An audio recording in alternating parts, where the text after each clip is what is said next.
à tous et bienvenue dans Chanter en chœur, ça s'apprend, le podcast des amoureux du chant choral. Je suis Anne Le Goff, chanteuse, chef de chœur et professeure de chant depuis plus de 20 ans. Et ici, nous parlons de voix, de chant et plus particulièrement de chanter ensemble.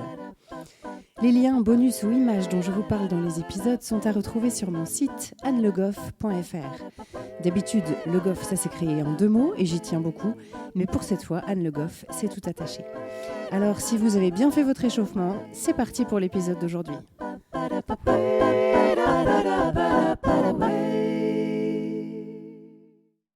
Aujourd'hui, j'ai le plaisir de recevoir Martine Auquier. Martine est professeure d'EPS, éducation physique et sportive en lycée. Martine a été ma prof de sport pendant 1 an. Je crois que c'était quand j'étais en première ou en terminale. Et je l'ai retrouvée pas mal d'années plus tard quand elle a décidé de rejoindre l'Acadencia, mon chœur de femme, dans lequel elle chante maintenant depuis 7 ans. Martine a aussi une appétence pour les disciplines du cirque, l'expression corporelle, la danse. Et elle a beaucoup navigué autour du spectacle vivant, que ce soit en tant que spectatrice ou en œuvrant à des mises en scène ou du conseil. Depuis que Martine est entrée dans l'Acadencia, elle m'aide à mettre la musique dans les corps. En effet, je lui demande régulièrement de proposer des échauffements aux choristes, où elle va travailler sur l'évolution dans l'espace, le contact entre les chanteuses, la liberté corporelle, la présence scénique et d'autres choses encore. Évidemment, tout ça est très précieux pour monter nos spectacles, et elle m'aide aussi à inventer des mises en espace pour mettre la musique en valeur. Je lui ai aussi demandé son aide avec mon trio Les Trois Moustiquaires, et elle nous a aidés en 2016 au travail de la comédie et à la mise en scène de notre spectacle Vulgarisation pétillante de rudiments musicaux, dont vous avez pu voir la bande-annonce en bonus de l'épisode 2 intitulé « À quoi sert l'échauffement ?» Avec Martine, aujourd'hui, nous allons parler des liens et ressemblances entre le chant en chœur et le sport en équipe. Bonjour Martine. Bonjour. Merci de te prêter à cet exercice du podcast. Et j'ai une première question que j'aime bien poser à tous mes invités, c'est quoi pour toi le chant en chœur ? Alors, le chant en chœur, c'est un partage entre des choristes, entre des gens qui aiment chanter. Et j'insiste sur le mot de partager. Parce que si on vient pour le plaisir de chanter soi-même et toute seule, le chœur ne correspond pas à ce que vous désirez. Donc voilà, moi c'est vraiment le partage. Et puis l'importance par rapport aux chefs de chœur. C'est-à-dire qu'il y a des chefs de chœur je suis allée dans des chorales où le chef de chœur m'apportait pas forcément parce qu'il n'y avait pas de travail du corps, il n'y avait pas de travail de voix, il n'y avait pas de tout ce que peut m'apprendre Anne. Je te remercie. Et donc j'ai déjà connu en tout cas une chef de chœur aussi qui apportait beaucoup au niveau corporel, où placer sa langue, où placer son palais. On est en train de se dire mais de quoi elle parle, je n'y comprends rien. Et en fait c'est super important quoi. Donc voilà, c'est ce travail-là qui est évidemment très individuel, mais après c'est le partage de la musique, même si on n'est pas du tout musicien. Mais le partage de chanter ensemble et puis des mélodies qui parfois sont dissonantes, qui parfois sont pas du tout dissonantes, et c'est vraiment ça qui m'attire, quoi. Ouais, de la découverte de répertoire aussi, tu veux dire alors ? Oui, okay. ouais. D'accord. Chouette, merci. Alors, quand on a un peu parlé et réfléchi à cet épisode, tu m'as parlé d'une distinction que tu fais entre sport et éducation physique, une question de vocabulaire finalement. Est-ce que tu peux nous en dire plus sur ce que tu mets derrière chacun de ces termes ? Alors, c'est pas ce que j'y mets derrière, c'est tous les professeurs d'EPS. C'est-à-dire que nous, on est professeurs d'éducation physique, c'est-à-dire qu'on se sert de l'activité physique pour éduquer, qui est un grand mot, pour éduquer les jeunes. Alors que si on parle du sport, on voit plus ça dans les fédérations où il y a le fait de gagner, le fait d'aller encore plus loin. Du coup, les entraînements ne sont pas tout à fait pareils, même si on fait la même activité sportive. Ok. Tu veux dire qu'il y a l'idée de la compétition derrière le mot sport? Oui, il y a ce qui est beaucoup pas le plus cas. l'idée de la compétition. Même si nous, on demande aussi des performances, mais on voit maintenant avec l'évolution, l'évaluation du bac, Mhm. en fait, on demande aux élèves d'avoir presque un recul par rapport à leur pratique. Ok. Et est-ce que j'ai raison de penser qu'on va privilégier qu'on va mieux noter la progression plutôt que la performance elle-même? Tout à fait, oui. Ok. Ouais, ouais. Il peut y avoir aussi, par exemple, des évaluations, comment mettre en place son entraînement par rapport à ses manques, comment on va faire évoluer un groupe d'élèves parce que l'élève s'y connaît mieux dans telle ou telle discipline. Mhm. Il peut aussi aider ses camarades. Et du coup, ça, c'est pris en compte dans la notation du bac. D'accord. Ah, chouette. Alors, quels sont pour toi, en tant que choriste, les liens que tu peux faire entre le sport et notamment, alors le sport, maintenant je ne sais plus ce que je dois dire, peut-être l'éducation physique, mais en tout cas, tout ce qui va se faire en équipe et le chant en chœur? Alors, moi, j'y vois beaucoup de similitudes et de plus en plus. Mhm. Je dois dire qu'avant, quand j'ai chanté, j'avais peut-être 14-15 ans. D'abord, je n'étais pas encore prof. Mhm. Mais je ne voyais pas trop le corps avec le chant. Enfin, je ne voyais pas de similitude. Et là, maintenant, avec toi, Anne, je vois énormément de similitudes Mhm. sur les échauffements, sur la prise en compte de l'autre. Ouais. On est en concert et en fait, on n'est pas un individu, mais on est une équipe. Mhm. Euh, Donc ça veut dire que on s'entraide. Si quelqu'un flanche ou n'a plus sa voix ou je sais pas quoi, on est là aussi pour aider. Comme nous, on se déplace beaucoup. Il y a des gens qui sont un peu perdus, donc on est là aussi pour. Chacune est là avec un rôle spécifique dans l'équipe. Mhm. Donc c'est là où moi je vois des similitudes. Au niveau du regard aussi, par exemple, en sport collectif. Il y a un regard périphérique où on n'est pas obligé forcément de regarder la balle pour savoir qu'elle est à gauche, à droite, devant ou derrière.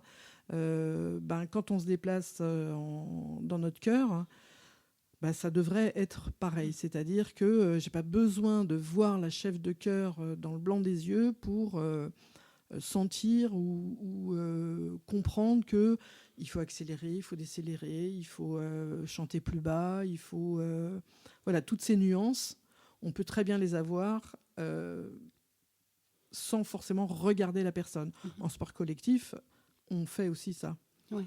Et puis, je sais qu'en chant, on fait aussi parfois des jeux où justement on se déplace dans l'espace et puis on s'arrête, on ferme ses yeux et on essaye de savoir qui est où. Est-ce qu'en sport, il y a aussi cette idée de savoir où sont les autres de l'équipe, où est leur placement? Oui, c'est indispensable. Mm. Après, alors là, je parle en sport, mais en éducation physique aussi, on apprend. Mhm. On apprend à sentir que l'autre va arriver quand on fait des combinaisons. Par où il va arriver, à quelle vitesse il va arriver. Oui, l'anticipation, quoi. Anticipation, Ouais. voilà, je cherchais le mot, c'est on anticipe. Okay. Et en fait, en chœur, autant on doit anticiper corporellement et dans le chant. Oui. Sinon, on est en retard. C'est ça. Et en sport collectif, c'est pareil. Ouais. Si on n'a pas anticipé, on n'arrive pas au bon moment, on arrive trop tôt, trop tard. Du coup, l'adversaire nous voit et nous contre. Ce qu'il n'y a pas évidemment en chant choral. Oui, il y a moins d'adversaires directement. Il n'y a pas trop d'adversaires. Okay. Mais l'anticipation, c'est du même domaine, quoi. Ouais. Et tu parlais tout à l'heure de la solidarité dans l'équipe, finalement. Alors, moi, ma vision en tant que chef de chœur, mais peut-être qu'après, tu peux apporter des précisions aussi par rapport au sport. c'est que, évidemment, les gens dans les pupitres et dans le chœur n'ont pas les mêmes atouts. Tu disais un peu, par exemple, corporellement, enfin, dans les déplacements, il y en a qui peuvent se sentir peut-être plus perdus alors que d'autres vont être très à l'aise. Pour moi, c'est la même chose aussi, même dans les voix. Il y a des gens qui vont être plus forts dans certains domaines, moins forts. Et du coup, moi, j'ai la sensation que faire vraiment une équipe, c'est être capable de euh, prendre en compte les forces et faiblesses de chacun, même si on n'a pas forcément à les nommer et les montrer du doigt, et pouvoir s'équilibrer, s'aider dans tout ça. Est-ce que tu dirais la même chose dans le sport? Est-ce que tu as des précisions là-dessus? Alors évidemment, la solidarité, c'est hyper important, hein. Une équipe qui gagne, c'est une équipe qui est solidaire, qui a mis en valeur toute cette notion de solidarité, d'entraide, je vais t'épauler, t'inquiète, tu peux y aller, je suis derrière. Voilà. Alors évidemment, en chant, on a peut-être plus de mal à l'assimiler, ça. Mais moi, je me souviens, pour vous donner un exemple, je me souviens qu'un jour, tu n'étais pas là, et donc j'ai fait un échauffement, beaucoup plus long que d'habitude. Et là, je sentais je pourrais presque dire des réticences de la part de certaines.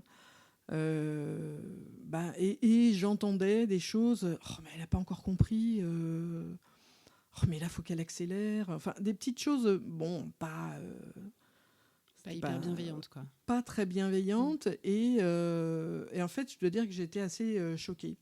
De par moi, mon passif de sport collectif. Et du coup, moi, j'espère, de façon très bienveillante, j'ai dit, oula, stop. Faut vraiment se sentir comme dans une équipe de sport co. Et que dans le sport co, il y en a qui sont bien parce qu'ils sont rapides, il y en a qui sont moins bien, mais par contre, ils sont futés.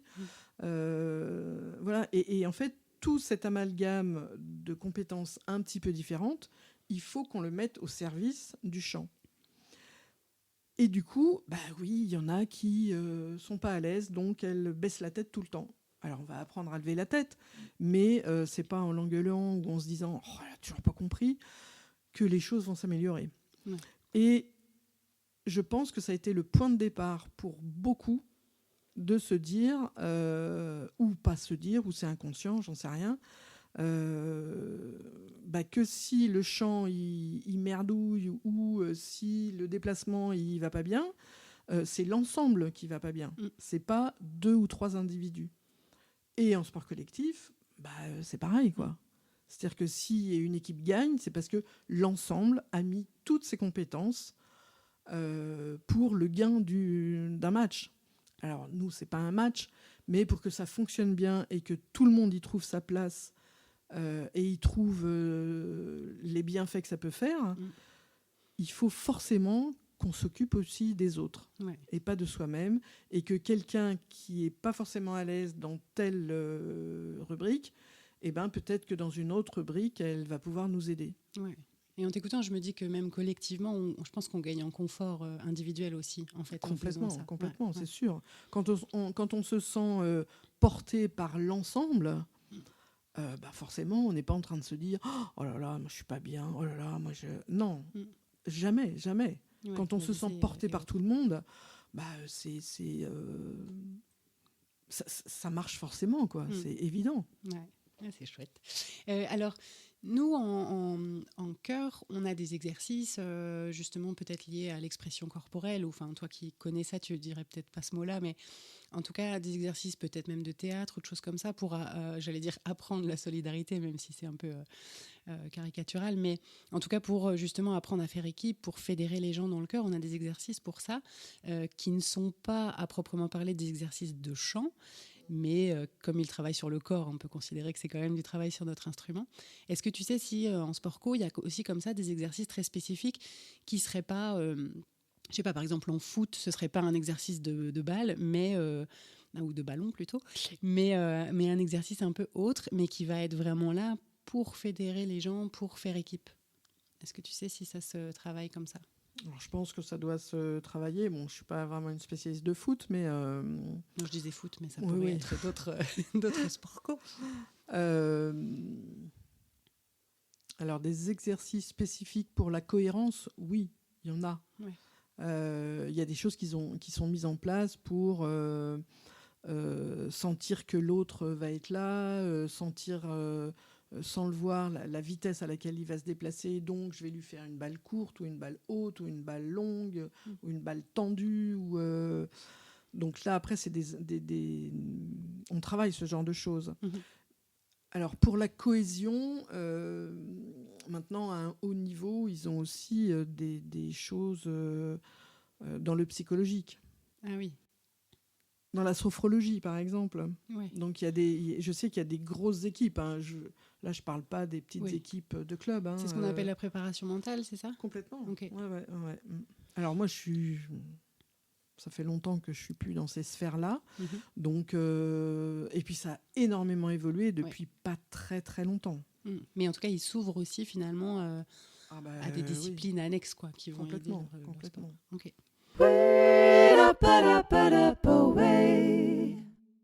Est-ce que tu pourrais nous parler un peu du rôle ? Alors, je ne sais pas comment on doit dire. Est-ce que c'est le coach ? Est-ce que c'est l'entraîneur ? Voilà, dans le cas d'un sport d'équipe, est-ce que tu fais des liens avec le rôle du chef de chœur dans le cadre de la chorale ? Alors, il y a forcément des liens parce que le coach ou la chef de chœur, c'est la référence, c'est la personne qui va guider. Et forcément, que ce soit en chant ou en sport, il faut quelqu'un qui décide, qui fait des changements de joueurs, ou toi qui va faire des départs. Donc forcément, il y a des similitudes entre un chef de chœur et un coach. Même si pour moi, il y a des similitudes, mais c'est pas forcément... par rapport à tout ce qu'on a parlé, c'est peut-être moins probant, moins évident. Oui. Voilà. Après, moi je suis pas coach ni entraîneur ni même très sportive, mais pour le coup, je fais des liens effectivement. Il me semble qu'effectivement, tu n'étais pas très sportive. J'essaye de m'y mettre, mais bon. Mais en tout cas, oui, moi, comme tu dis, il y a l'idée de finalement donner une direction, qu'elle soit finalement artistique ou sportive. Après, je fais des liens aussi sur tout ce qui est la pose du cadre. Je ne sais pas si toi, ça te parle. Et puis, alors, je me figure qu'un coach, un entraîneur, il n'a pas le même rôle, j'imagine, au moment des entraînements qu'au moment du match. Oui, il n'a pas tout à fait le même rôle. Pendant des entraînements, il va donner des techniques, il va donner il va entraîner au niveau technique, au niveau stratégique, au niveau de la relation joueur-joueur ou joueur-équipe. Entre joueur-équipe, en chant choral, je vois moins. Par contre, il va guider, il va plus travailler sur l'ensemble de l'équipe, sur la cohésion de l'équipe. Oui. Sur l'écoute de chacun, entre chacun. Et ça, je le retrouve à la chorale. Oui. Et je veux dire que je disais ça parce que j'ai la sensation, moi, que le chef de chœur, il n'a pas exactement le même rôle non plus entre les répétitions et le concert. C'est-à-dire que moi, dans ma vision, mais elle est assez personnelle, le chef de chœur, évidemment, pendant les répétitions, il est là, effectivement, déjà pour travailler sur la cohésion, pour aussi travailler sur la technique, la musique, enfin voilà, monter le programme, entre guillemets, donner les meilleures armes aux choristes pour réussir. Et puis, moi, j'estime qu'il est là aussi pour leur donner une certaine forme d'autonomie. Et du coup, je considère, alors en poussant vraiment la chose à son extrême, je considère que le chef de chœur, le jour du concert, c'est pas qu'il n'a plus rien à faire, mais si les choristes sont suffisamment à l'aise et sont bien avec leur programme, moi, je me dis, des fois, le chef de chœur, il est surtout là pour pas trop gêner et pour rassurer, pour conforter, pour dire en gros, oui, c'est bien là, et puis voilà, donner quelques départs, quelques indications, mais que moi, j'ai l'idée que plus le chef de chœur peut s'effacer le jour de concert, mieux c'est. Est-ce qu'il y a un peu cette vision-là je sais pas, moi, dans les matchs de foot, je me dis, c'est vrai que l'entraîneur, il est sur le côté, il n'est pas forcément sur le terrain, il va dire quelques trucs, mais il ne va pas tout gérer non plus. Ah bah tout à fait, oui, oui. Non, mais en fait, le match, c'est comme le concert, c'est l'aboutissement d'un certain nombre de répétitions, d'entraînements, etc. Mm. Après, bilan d'un concert ou bilan d'un match, on fait le débriefing Mm. et on dit bon bah ça c'est encore à travailler, ça c'est pas encore fluide, là les départs ils sont pas encore nets. Bah, en sport, c'est pareil. Hein. Le débrief, c'est bah, là, tu as vu, tu es quand même souvent en retard là-dessus, ou la connexion entre un tel et un tel, ça va pas. Donc, c'est le même processus, Ouais. je pense. Ouais. Ouais, Ouais. puis on analyse ce qui s'est passé pour pouvoir améliorer, quoi.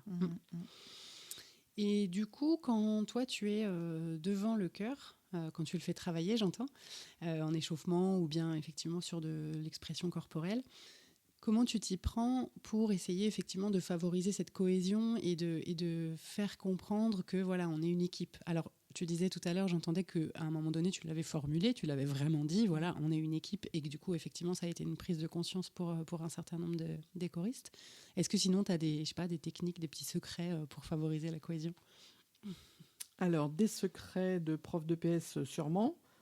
Mais je m'en rends pas compte. Ouais. Là, je me sers beaucoup plus de ce que j'ai pu vivre en tant que prof sur de la mise en scène de cirque, sur de la danse, sur de l'expression corporelle, où ce qui est intéressant, c'est que chaque individu soit conscient de ce qu'il est capable de faire.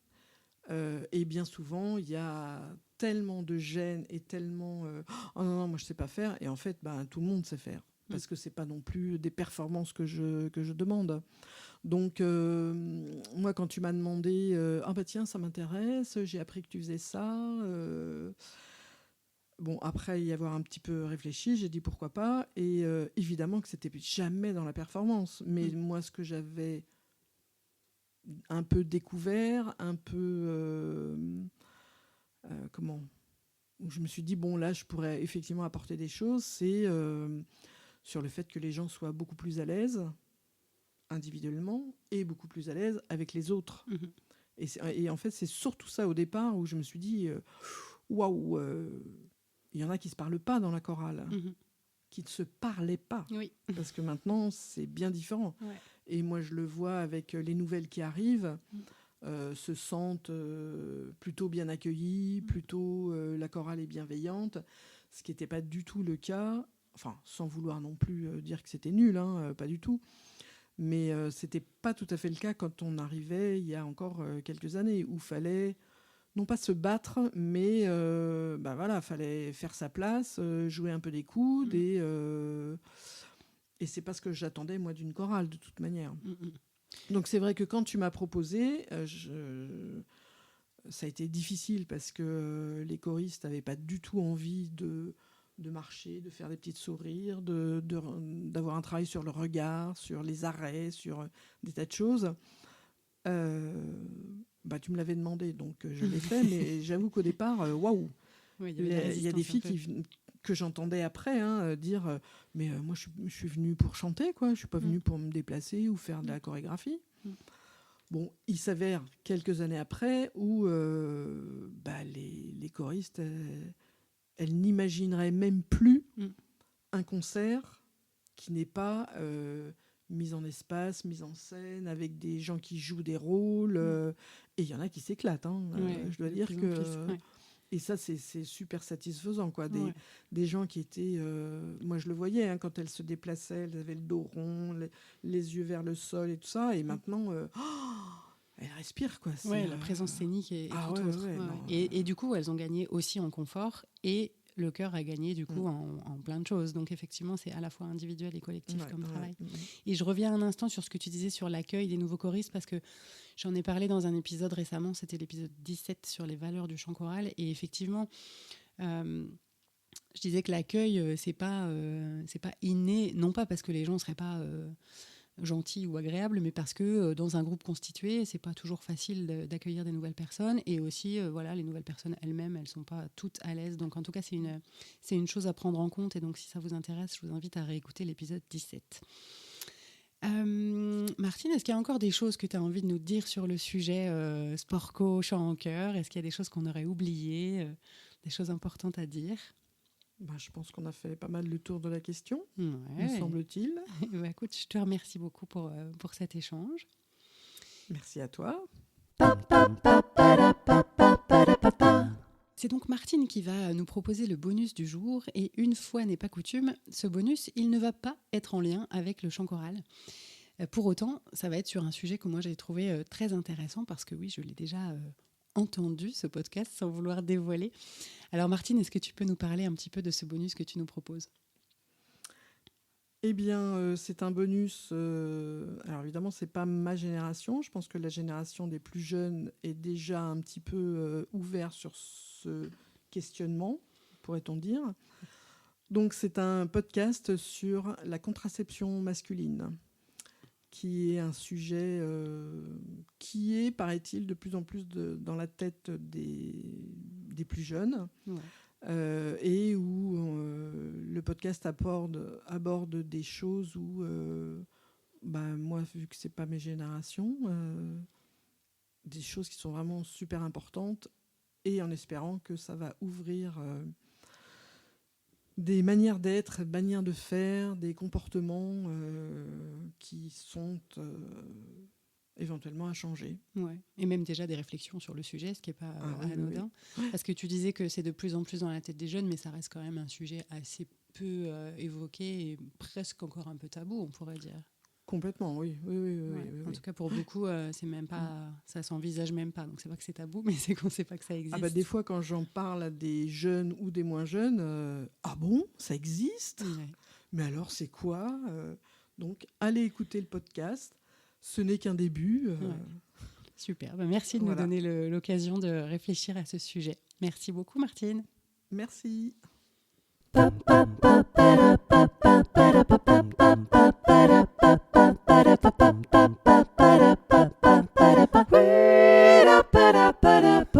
J'espère que cet épisode vous a plu.